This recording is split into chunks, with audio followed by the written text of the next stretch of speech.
Ito na resulta ng pamamandaw ko kanina. Lumog. Lumog lang yan. Pero jumbo naman. Laki oh.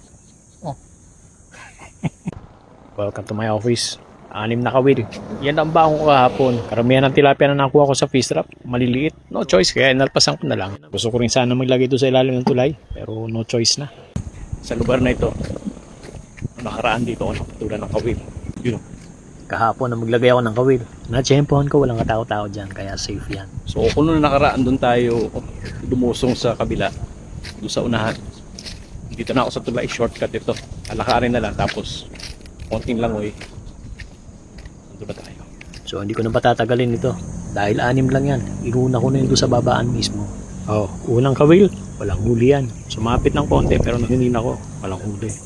Wait, pamain. Yung ikalawa, ikatlo, ikaapat, ikalima, lahat yun. Wala ring huli.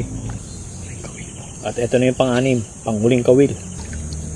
Unang bata ko pa lang, alam ko wala na eh. Hindi na ako umasa na makakahuli pa ako nito. Pero habang binabata ko, may sabit. Malalim din kasi ito eh, kaya narihan ko ng 3 lipa.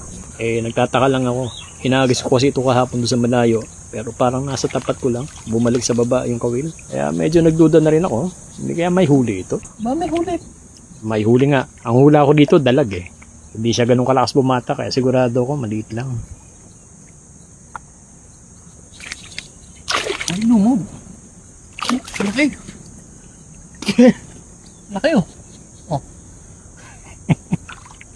Ang laki nito. Oh, para sa akin, okay na yan. Yan ang isa sa pinakamasarap na isda sa ilog ha. Walang huli, sumabit lang pala. Pero malaki ito. Mga nasa 1 kilo ito. And that's all for today's video mga ka-office. Hindi talaga kumagat yung nakaputo sa akin ako dito. Okay. Abangan ninyo, napakasarap na lutong gagawin natin dito.